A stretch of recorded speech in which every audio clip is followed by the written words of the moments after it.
ਬ੍ਰਹਮ ਕਮਲ ਪੁੱਤ ਮੀਣ ਬਿਆਸਾ, ਤਪ ਤਾਪਣ ਪੂਜ ਕਰਾਵੈ ਗੋ। ਜੋ ਜੋ ਭਗਤ ਹੋਏ ਸੋ ਪੂਜੋ, ਭਰਮਨ ਭਰਮ ਚੁਕਾਵੈ ਗੋ। ਜਾਤ ਨਜਾਤ ਦੇਖ ਮਤ ਭਰਮੋ, ਸੁਖ ਜਨਕ ਪੱਗੀ ਲਗ ਧਿਆਵੈ ਗੋ। ਜੂਠਨ ਜੂਠ ਪਈ ਸਿਰ ਉਪਰ, ਖਿਨ ਮਨੁਆ ਤਿਲ ਨਾ ਡੁਲਾਵੈ ਗੋ। ਵਾਹਿਗੁਰੂ ਜੀ ਕਾ ਖਾਲਸਾ, ਵਾਹਿਗੁਰੂ ਜੀ ਕੀ ਫਤਿਹ। ਇਸ ਸ਼ਬਦ ਕਾਨੜਾ ਰਾਗ ਦੇ ਵਿੱਚ ਸਾਹਿਬ ਸ੍ਰੀ ਗੁਰੂ ਰਾਮਦਾਸ ਜੀ ਮਹਾਰਾਜ ਜੀ ਨੇ ਲਿਖਿਆ ਹੈ। ਇਹਦੇ ਵਿੱਚ ਸਤਿਗੁਰੂ ਜੀ ਨੇ ਸੁਖਦੇਵ ਰਿਸ਼ੀ ਜੀ ਦੀ ਗੱਲ ਕੀਤੀ ਹੈ। ਸੁਖਦੇਵ ਰਿਸ਼ੀ, ਜਾਤ ਨਜਾਤ ਦੇਖ ਮਤ ਭਰਮੋ, ਸੁਖ ਜਨਕ ਪੱਗੀ ਲਗ ਧਿਆਵੈ ਗੋ। ਜੂਠਨ ਜੂਠ ਪਈ ਸਿਰ ਉੱਪਰ, ਖਿਨ ਮਨੁਆ ਤਿਲ ਨਾ ਡੁਲਾਵੈ ਗੋ। ਆਪਾਂ ਹੋਰ ਵੀ ਭਗਤਾਂ ਦੇ ਨਾਂ ਲਿਖੇ ਹਨ ਵਿੱਚ, ਪਰ ਆਪਾਂ ਅੱਜ ਭਗਤ ਸੁਖਦੇਵ ਮੁਨੀ ਜੀ, ਸੁਖਦੇਵ ਰਿਸ਼ੀ ਜੀ ਜੋ ਸਨ ਬਿਆਸ ਜੀ ਦੇ ਪੁੱਤਰ, ਉਹਨਾਂ ਦੇ ਬਾਰੇ ਦੇ ਵਿੱਚ ਗੱਲ ਕਰਦੇ ਹਾਂ ਜੋ ਗੁਰਬਾਣੀ ਦੇ ਵਿੱਚ ਆਈ ਹੈ। ਸੁਖਦੇਵ ਰਿਸ਼ੀ ਜੀ ਕਹਿੰਦੇ ਹਨ ਕਿ ਉਹਨੂੰ ਪਤਾ ਲੱਗ ਗਿਆ ਛੋਟੇ ਹੁੰਦੇ ਨੂੰ 5 ਸਾਲਾਂ ਦੀ ਉਮਰ ਦੇ ਵਿੱਚ ਵੀ 5 ਸਾਲ ਤੋਂ ਬਾਅਦ 7 ਸਾਲ ਤੋਂ ਬਾਅਦ ਜੋ ਇਨਸਾਨ ਦੇ ਉੱਤੇ, ਬੱਚੇ ਦੇ ਉੱਤੇ ਮਾਇਆ ਅਸਰ ਕਰਨਾ ਸ਼ੁਰੂ ਕਰ ਦਿੰਦੀ ਹੈ। ਇੰਨੀ ਗੱਲ ਸੁਣ ਕੇ ਵੀ ਮੈਂ ਮਾਇਆ ਤੋਂ ਰਹਿਤ ਰਹਿਣਾ ਹੈ, ਮੈਂ ਮਾਇਆ ਤੋਂ ਨਿਰਲੇਪ ਰਹਿਣਾ ਹੈ ਅਤੇ ਮੈਂ ਆਪਣਾ ਮਾਇਆ ਨੂੰ ਆਪਣੇ ਲਾਗੇ ਨਹੀਂ ਲੱਗਣ ਦੇਣਾ। ਇਸ ਕਰਕੇ ਜੰਗਲਾਂ ਨੂੰ ਤੁਰ ਪਿਆ ਭਗਤੀ ਕਰਨ ਵਾਸਤੇ। ਛੋਟੇ ਹੁੰਦੇ ਨੇ ਬਚਪਨ ਤੋਂ ਹੀ ਬਹੁਤ ਜ਼ਿਆਦਾ ਭਗਤੀ ਕਰਨ ਲੱਗ ਪਿਆ। ਦੱਸਦੇ ਹਨ ਚੌਂਕੜਾ ਮਾਰ ਕੇ ਜੰਗਲ 'ਚ ਬੈਠੇ ਰਹਿਣਾ, ਫਲ ਪੱਤੇ ਮਾੜੇ ਮੋਟੇ ਖਾ ਛੱਡਣੇ। ਸਿਰ ਦੇ ਵਿੱਚ ਵੀ ਜੜਾਵਾਂ ਬਣ ਗਈਆਂ, ਬੜੇ ਬੜੇ ਗੁੱਛੇ ਬਣ ਗਏ ਵਾਲਾਂ ਦੇ।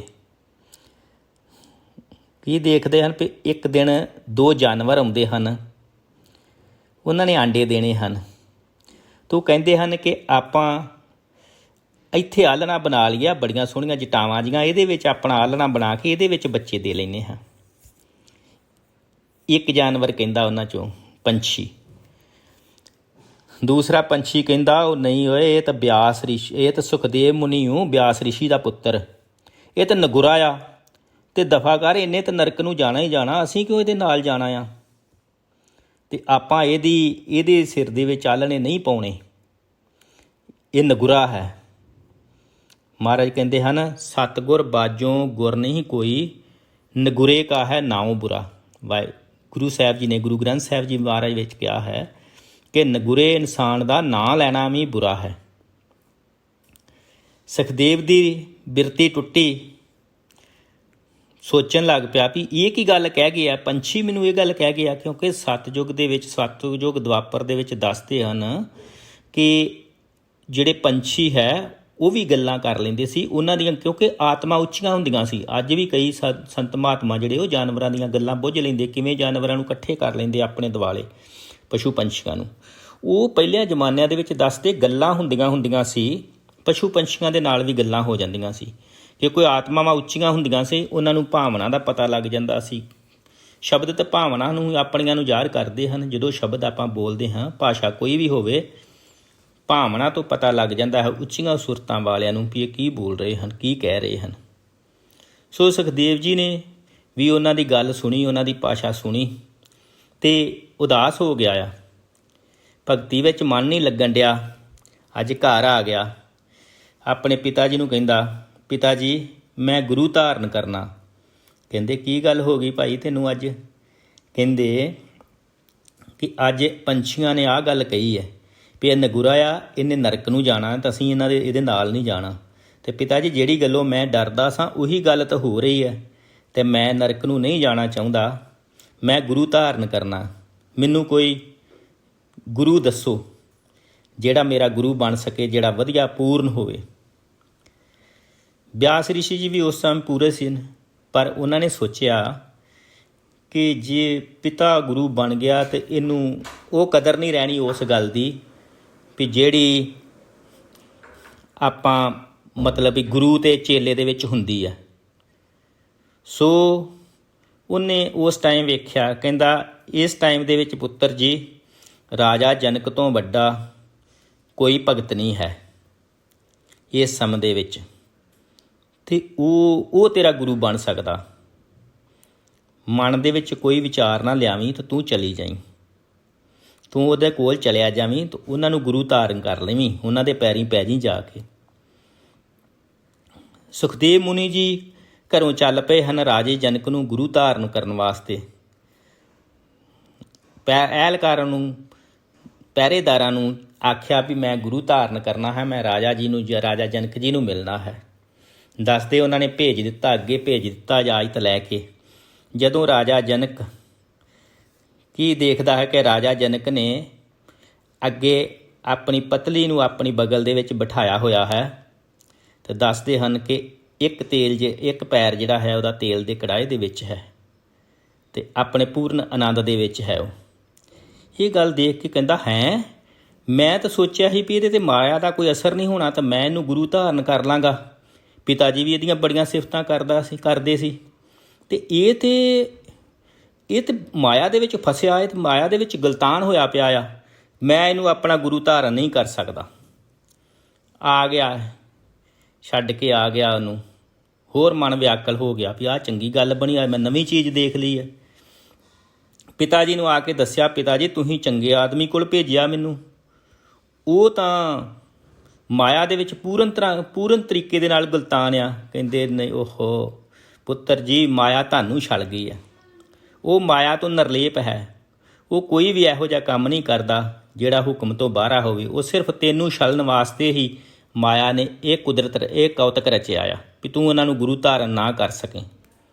ਸੋ ਫਿਰ ਜਾ ਤੂੰ ਇੱਕ ਵਾਰੀ ਜਾ ਕੇ ਤੇ ਰਾਜਾ ਜਨਕ ਜੀ ਨੂੰ ਉਹਨਾਂ ਕੋਲੋਂ ਖਿਮਾ ਮੰਗ ਕੇ ਤੇ ਤੂੰ ਉਹਨਾਂ ਨੂੰ ਗੁਰੂ ਬਣਾ ਲਾ ਆਪਣਾ। ਦੂਸਰੀ ਵਾਰੀ ਫੇਰ ਗਿਆ ਆ ਤੇ ਕੀ ਦੇਖਦਾ ਹੈ ਵੀ ਰਾਜਾ ਜਨਕ ਜੀ ਬੈਠੇ ਹਨ। ਰਾਜੇ ਜਨਕ ਕੋਲ ਫਿਰ ਇਜਾਜ਼ਤ ਲੈ ਕੇ ਚਲੇ ਗਿਆ ਹੈ। ਇੱਕ ਗੋਦੜੀ ਤੇ ਤੂੰਬੜੀ ਆਪਣੀ ਨਾਲ ਲੈ ਗਿਆ ਹੈ। ਗੋਦੜੀ ਤੂੰਬੜੀ ਨਾਲ ਖੜ ਕੇ ਉਹ ਮਹਿਲਾਂ ਦੇ ਬਾਹਰ ਰੱਖਤੀ ਹੈ। ਮਾਇਆ ਫੇਰ ਅਸਰ ਪਾਉਣ ਲੱਗੀ ਹੈ। ਮਾਇਆ ਫੇਰ ਅਸਰ ਪਾਉਣ ਲੱਗੀ ਹੈ। ਬਾਹਰ ਰੱਖਤੀ ਹੈ, ਮਹਿਲਾਂ ਦੇ ਬਾਹਰ ਰੱਖਤੀ ਹੈ ਗੋਦੜੀ ਤੇ ਤੂੰਬੜੀ। ਤਾਂ ਆਪ ਰਾਜਾ ਜਨਕ ਜੀ ਨੂੰ ਮਿਲਣ ਵਾਸਤੇ ਚਲੇ ਗਿਆ। ਬੈਠੇ ਹਨ, ਬਚਨ ਬਲਾਸ ਕਰ ਰਹੇ ਹਨ। ਰਾਜਾ ਜਨਕ ਉਹਨਾਂ ਦੇ ਨਾਲ ਬਚਨ ਬਲਾਸ ਕਰ ਰਿਹਾ ਹੈ ਕਿ ਤੂੰ ਕੀ ਕੀਤਾ, ਕਿਵੇਂ ਕੀਤਾ, ਸਾਰੀਆਂ ਗੱਲਾਂ ਹੋ ਰਹੀਆਂ ਹਨ। ਬਾਹਰੋਂ ਇੱਕ ਐਲਕਾਰ ਆਇਆ, ਕਹਿੰਦਾ ਮਹਾਰਾਜ ਮਹਿਲਾਂ ਨੂੰ ਅੱਗ ਲੱਗ ਗਈ ਹੈ। ਰਾਜੇ ਜਨਕ ਦੀ ਸਿਹਤ 'ਤੇ ਕੋਈ ਅਸਰ ਨਹੀਂ ਹੋਇਆ। ਰਾਜਾ ਜਨਕ ਚੁੱਪ ਕਰਕੇ ਬੈਠਾ ਰਿਹਾ, ਬਚਨ ਬਲਾਸ ਕਰਦਾ ਰਿਹਾ। ਇੱਧਰ ਸੁਖਦੇਵ ਮੁਨੀ ਦੇ ਮਨ 'ਚ ਆ ਗਿਆ, ਮਹਿਲਾਂ ਨੂੰ ਅੱਗ ਲੱਗ ਗਈ, ਅਸੀਂ ਕਿਤੇ ਅੰਦਰ ਨਾ ਸੜ ਜਗੇ। ਮੇਰੀ ਬਾਹਰ ਗੋਦੜੀ ਤੇ ਤੂੰਬੜੀ ਪਈ ਹੈ, ਕਿਤੇ ਉਹ ਨਾ ਸੜ ਜੇ। ਰਾਜਾ ਜਨਕ ਜਿਹੜਾ ਆਪਣੇ ਧਿਆਨ ਬਚਨ ਬਲਾਸ ਕਰਦਾ ਰਿਹਾ। ਦੂਸਰੀ ਵਾਰ ਫੇਰ ਐਲਕਾਰ ਆਇਆ ਬਾਹਰੋਂ ਆ ਕੇ, ਕਹਿੰਦਾ ਮਹਾਰਾਜ ਅੱਗ ਮਹਿਲਾਂ ਦੇ ਗੇਟ ਤੱਕ ਪਹੁੰਚ ਚੁੱਕੀ ਹੈ, ਦਰਵਾਜ਼ੇ ਤੱਕ ਪਹੁੰਚ ਚੁੱਕੀ ਹੈ, ਜਿੱਥੇ ਉਹਦੀ ਤੂੰਬੜੀ ਤੇ ਗੋਦੜੀ ਪਈ ਸੀ। ਕਹਿੰਦਾ ਮਹਾਰਾਜ ਅੱਗ ਉੱਥੋਂ ਤੱਕ ਪਹੁੰਚ ਚੁੱਕੀ ਹੈ। ਸੁਖਦੇਵ ਮੁਨੀ ਨੇ ਗੱਲ ਸੁਣਨੀ ਛੱਡ ਕੇ ਦੌੜ ਗਿਆ ਵੀ ਕਿਤੇ ਮੇਰੀ ਤੂੰਬੜੀ ਤੇ ਜਿਹੜੀ ਗੋਦੜੀ ਹੈ ਉਹ ਨਾ ਕਿਤੇ ਸੜ ਜਾਣ ਅੱਗ ਦੇ ਵਿੱਚ। ਉੱਠ ਕੇ ਲੱਗਾ ਦੌੜਨ। ਰਾਜਾ ਜਨਕ ਨੇ ਬਾਂਹ ਤੋਂ ਫੜ ਲਿਆ। ਬਾਂਹ ਤੋਂ ਫੜ ਕੇ ਕਹਿਣ ਲੱਗਾ, ਮਾਇਆ ਦੇ ਵਿੱਚ ਗਲਤਾਨਤ ਤੋਂ ਮੈਨੂੰ ਕਹਿ ਰਿਹਾ ਆ, ਮੇਰੇ ਮਹਿਲਾਂ ਨੂੰ ਅੱਗ ਲੱਗੀ ਹੈ, ਮੈਨੂੰ ਕੋਈ ਚਿੰਤਾ ਨਹੀਂ ਗੀ, ਮੈਨੂੰ ਕੋਈ ਪਰਵਾਹ ਨਹੀਂ ਗੀ, ਤੇ ਤੇਰੀ ਇੱਕ 2 ਟਕੇ ਦੀ ਤੂੰਬੜੀ ਤੇ ਗੋਦੜੀ ਹੈ ਜਿਹੜੀ ਫੇਰ ਵੀ ਬਣ ਸਕਦੀ ਹੈ ਮਿੰਟ ਦੇ ਵਿੱਚ, ਤੇ ਤੂੰ ਉਹਦੇ ਬਦਲੇ ਇੰਨਾ ਜ਼ਿਆਦਾ ਵਿਆਕਲ ਹੋਇਆ ਪਿਆ ਆ ਵੀ ਤੈਨੂੰ ਮੇਰੀਆਂ ਗੱਲਾਂ ਵੀ ਨਹੀਂ ਸੁਣ ਰਹੀਆਂ, ਤੈਨੂੰ ਇੱਥੇ ਬੈਠਣਾ ਵੀ ਕਿੰਨਾ ਬੇਚੈਨੀ ਦੇ ਨਾਲ ਤੂੰ ਬੈਠਾ ਆ, ਤੇ ਤੂੰ ਉਹਦੇ ਮਗਰ ਭੱਜ ਪਿਆ ਆ। ਮੇਰੇ ਮਹਿਲਾਂ ਦਾ ਮੈਨੂੰ ਚਿੰਤਾ ਨਹੀਂ ਕੋਈ ਵੀ, ਮਾਇਆ ਦਾ ਅਸਰ ਤੇਰੇ ਤੇ ਆ ਕਿ ਮੇਰੇ ਤੇ ਆ। ਜਾ ਦੌੜ ਜਾ, ਤੂੰ ਮੇਰਾ ਗੁਰੂ, ਤੂੰ ਮੇਰਾ ਚੇਲਾ ਬਣਨ ਦੇ ਲਾਇਕ ਨਹੀਂ, ਦੌੜ ਜਾ ਇੱਥੋਂ, ਭੱਜ ਜਾ ਇੱਥੋਂ। ਸੁਖਦੇਵ ਮੁਨੀ ਜੀ ਉੱਥੋਂ ਨਿੰਮੋ ਝੂਣੇ ਹੋ ਕੇ ਆ ਗਏ। ਆ ਕੇ ਪਿਤਾ ਜੀ ਨੂੰ ਸਾਰੀ ਗੱਲ ਦੱਸੀ ਵੀ ਪਿਤਾ ਜੀ ਰਾਜਾ ਜਨਕ ਜੀ ਨੇ ਮੈਨੂੰ ਭਜਾ ਦਿੱਤਾ ਆ, ਆਹ ਗੱਲਬਾਤ ਹੋਈ, ਸਾਰੀ ਗੱਲ ਦੱਸੀ। ਕਹਿੰਦੇ ਉਹ ਪੁੱਤਰਾ ਮਾਇਆ ਤਾਂ ਤੇਰੇ 'ਤੇ ਫੇਰ ਅਸਰ ਹੋ ਗਿਆ, ਤੈਨੂੰ ਫੇਰ ਨਹੀਂ ਉਹਨੇ ਗੁਰੂ ਧਾਰਨ ਕਰਨ ਦਿੱਤਾ। ਹੁਣ ਕੀ ਹੋਏਗਾ, ਹੁਣ ਮੈਂ ਨਹੀਂ ਕੁਛ ਵੀ ਇਸੇ ਬਾਰੇ ਦੱਸ ਸਕਦਾ। ਕੁਛ ਸਮਾਂ ਵਿਆਕਲ ਹੋਇਆ ਬੈਠਾ ਤੜਫਦਾ ਰਿਹਾ ਆ ਕਿ ਰਾਜੇ ਜਨਕ ਨੇ ਇੱਕ ਜੱਗ ਕੀਤਾ ਹੈ ਪਿਤਾ ਬਿਆਸ ਰਿਸ਼ੀ ਜੀ ਨੇ, ਕਿਉਂਕਿ ਸਾਧੂ ਸੰਤ ਜਿਹੜੇ ਹਨ ਉਹ ਰਸਤਾ ਦਿੰਦੇ ਹਨ। ਪਿਤਾ ਬਿਆਸ ਜੀ ਨੇ ਆਪਣੇ ਪੁੱਤਰ ਸੁਖਦੇਵ ਮੁਨੀ ਨੂੰ ਕਿਹਾ, ਪੁੱਤਰ ਜੀ ਅੱਜ ਰਾਜਾ ਜਨਕ ਦੇ ਘਰ ਦੇ ਵਿੱਚ ਜੱਗ ਚੱਲਣ ਡਿਆ ਹੈ ਅਤੇ ਉੱਥੇ ਤੂੰ ਇੱਦਾਂ ਕਰ, ਤੂੰ ਉੱਥੇ ਚੱਲ ਜਾ ਜੱਗ ਦੇ ਵਿੱਚ ਜਿੱਥੇ ਲੋਕ ਜੂਠੀਆਂ ਪੱਤਲਾਂ ਸੁੱਟਦੇ ਆ ਨਾ ਖਾ ਕੇ, ਤੂੰ ਉੱਥੇ ਜਾ ਕੇ ਖੜ ਜਾ। ਸਾਰੀਆਂ ਤੇਰੇ ਸਿਰ ਦੇ ਵਿੱਚ ਤੇਰੇ ਸਰੀਰ ਦੇ ਉੱਤੇ ਜੂਠੀਆਂ ਪੱਤਲਾਂ ਪੈਣਗੀਆਂ, ਤੂੰ ਇਸ ਗੱਲ ਦੀ ਟੈਨਸ਼ਨ ਨਾ ਲਵੀਂ।